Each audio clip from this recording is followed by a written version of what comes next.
This is this is a special video dedicated to the South Sudan relations. The relations have been greatly strained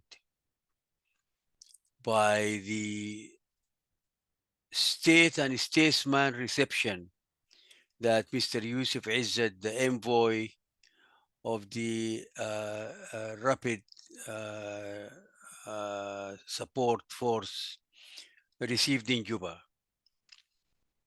Khartoum felt that the man was received as if he's the Minister of Foreign Affairs of another country. And I think a big diplomatic glitch was that he had to meet the president himself so easily, and to be seen shaking hands, and to be seen sitting in the presidential office.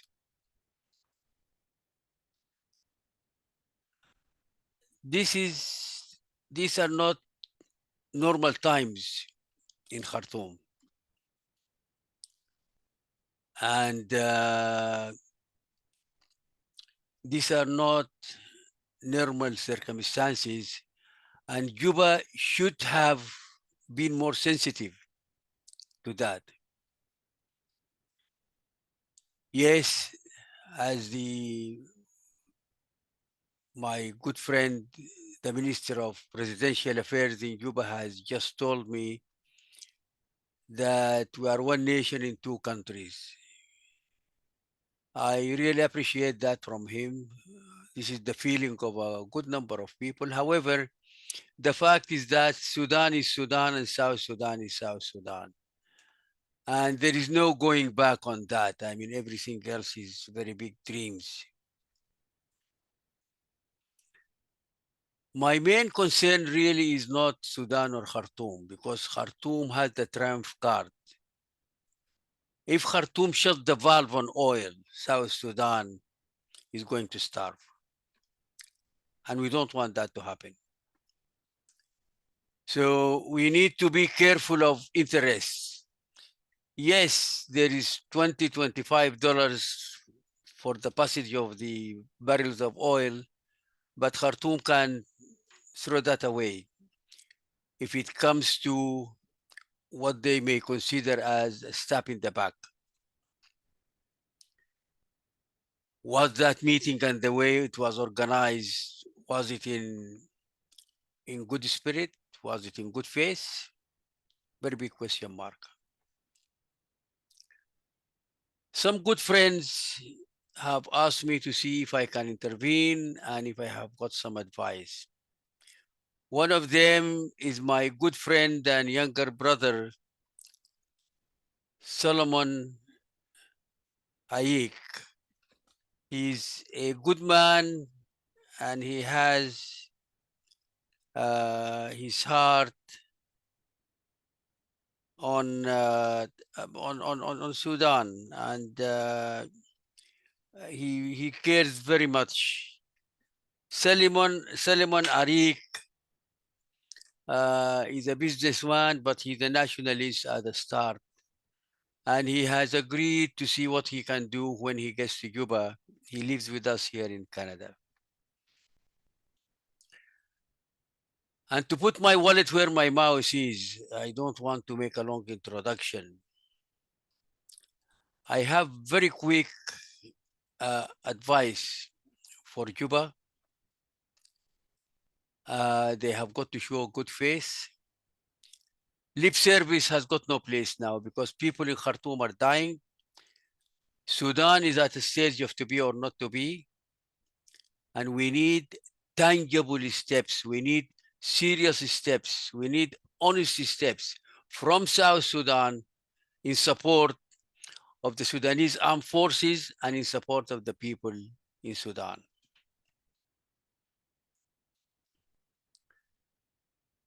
And I'm going to be as blunt as I can in giving my views as advice to the government of South Sudan. And many people will be seeing and viewing and listening to this YouTube. If President Salva Kiir and the presidency would like to start restoring relations with Khartoum and removing the effects of the glitch, they need to remove Mr. Tut Gatalwak from the file of Sudan completely. He has got to be instructed in unequivocal terms that he is not to touch the file of Sudan. And I don't want to go into that. I have a lot of information on that. I am sure the security in Juba have a lot of information about that. So this man, with all due respect to him, needs to be stripped of any file or linkage or issues dealing with issues relating to Sudan. This will be the first confidence building measure to be taken. The second thing, if there are any envoys to come relating to the issue of Sudan, they are not to meet the president at all. No one. No one. And my good friend, the Minister of Presidential Affairs, told me that dialogue and contact and communication was going on with between President Salva Kiir and President Al Burhan. Yes, that's a different story. That's a different story. This incident did not go well. So my advice is that it is foreign affairs who should meet any envoy coming from Khartoum and not the presidency, or coming from Darfur, or coming from anywhere relating to the file of Sudan. They go and meet with the Minister of Foreign Affairs, the acting Minister of Foreign Affairs, and only him. Then he will decide if somebody else needs to come into play. And the president should stay clear unless he is talking directly to President Al Burhan.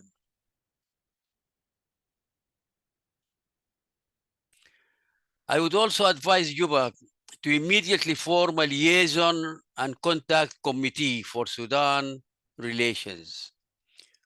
Well-funded, well-represented, people who are willing to write, to put things in black and white. That's a very big defect in Juba. Everybody wants to stand up and talk. Very few people can write one page that is meaningful. This committee will have a high-level representation, people who are unbiased, people who care about the North, care about the relationship, people who are well-informed, probably 5 or 6 of them, parliamentarians, ministers, civil society, and they should not be without teeth. They should be the body within South Sudan who puts on paper the relationship, the way to restore the relationship, and the way to keep it in the future. They need to be, as I said, well-funded. They need to have teeth. They need to have access to the president. They need to have access to all the ministers. And all the ministers need to be told that they should listen to them.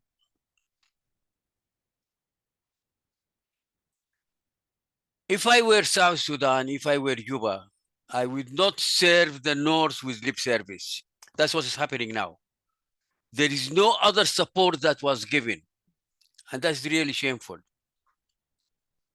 South Sudan could do very well by loaning 5 million barrels of oil from their oil production to Sudan alone, to be returned within 5 years, for argument's sake. It is a gesture. It is not going to make South Sudan poor, and it is not going to make Sudan rich. But it is a gesture. It is for South Sudan to put their wallet where their mouth is and do something of value for the people of Sudan, and especially for the people of the capital. 5 million barrels total as a loan to be returned within 5 years could go a long way in saying, well, these guys did not really just give us lip service. South Sudan as well needs to support morally and financially to support the IOM and the UNHCR, chip in for their funding to host and house Sudanese immigrants, refugees, whatever you want to call them, but not as refugees, but as guests. That's what al-Bashir, who was Husit, that's what he did before. Remember that. Remember the favors. It is only good people with a good heart who remember the favors. The government in Khartoum dictated that the people of South Sudan are guests and they are not refugees. Do the same. Make a declaration, make a presidential declaration with that. That any Sudanese who wants to come and wants to seek sanctuary in South Sudan, he is welcome to do that. He is well received. He is received with honor and grace until the predicament of the North are over.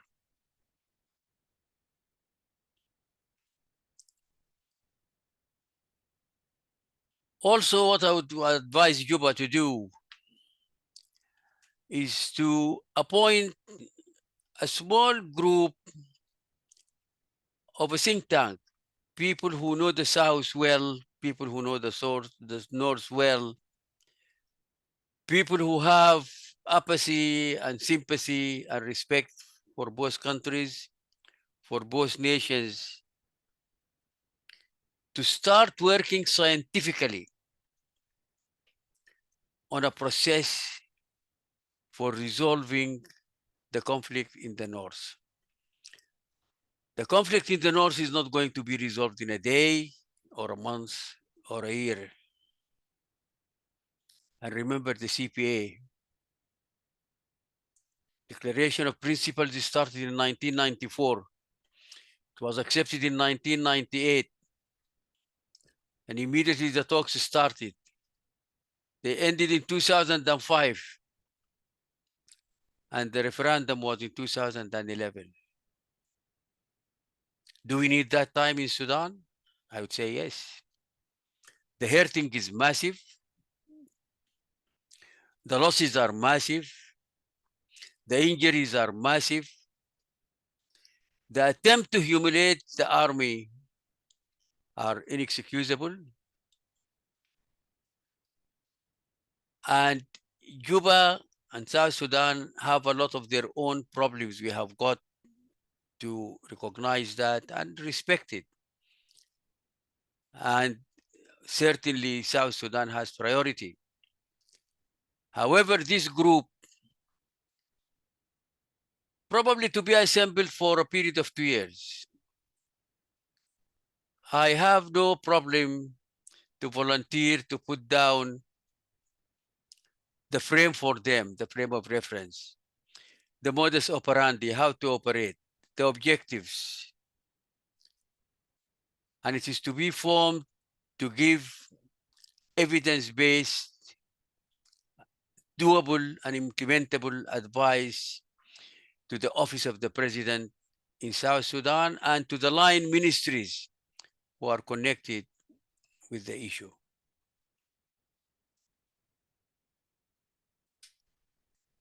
Another advice is that we want President Salva Kiir to come back as the chair of any initiative for restoring peace in Sudan. And as an ex-officer, we want him to appreciate that the military honor of any officer is above everything, is above his own life. So the premise, the assumption, the foundation that President Burhan or his delegates could sit with General Hemedti or his delegates is off the table. That's not going to happen. And I don't think it is not going to happen from one side. I think it's not going to happen from both sides. The injury is very deep on both sides. The loss is very deep in both sides. So we need a process. Not subjective, not personalities, not Al Burhan and Hemedti. We need a process because even Al Burhan and Hemedti will need a process. Even if they agree to start a peace process for Sudan, because that's what is needed now. What is needed is a peace process. It is no longer two people shaking hands. This was not the straw that broke this was only the straw that broke the camel's back. But the camel back was made up of a lot of things, a lot of uh, backbiting, a lot of treachery. So for heaven's sake, let us stop underestimating the time and the effort and the goodwill that is required to even start the peace process in Sudan. And it cannot be at the expense of the armed forces. Anyone who wants the Sudanese armed forces to buckle, who wants the Sudanese armed forces to go away from its professionalism and its pride, is actually committing high treason. I believe that South Sudan is probably best placed to intervene, provided they use the right tools, the right approach, create the right framework, have the right think tank to advise them. This is not an issue of somebody waking up and wants to take the plane and go and meet someone and take pictures and they think that they have done the job. That's not the job. On the contrary, that's going to make the situation worse because it is going to erode the trust or the remaining part of the trust. And this think tank that I have suggested should start first and foremost working on restoring the trust between the two countries. Any solution coming from our side, any Euro-Caucasian person from the West who wants to meddle in the file should meet the same fate of Volker Perdes. And Kenya made a very big mistake allowing this man, this insolent, arrogant man, to open an office in Nairobi. This is an insult from Kenya, and it will not go without retaliation. South Sudan needs Sudan, and Sudan needs South Sudan. The borders now are closed. The airspace is closed. Telephone calls between President Salva Kiir and President Al Burhan are not going to resolve issues. What we need is structures. What we need is a process, a scientific process, a professional process that will work. Not necessarily following the step by step of the CPA, but that was a model. The model can be adapted to help Sudan. But lip service from the south toward the north will not be acceptable. No more. Thank you very much. And God bless. God bless Sudan and South Sudan.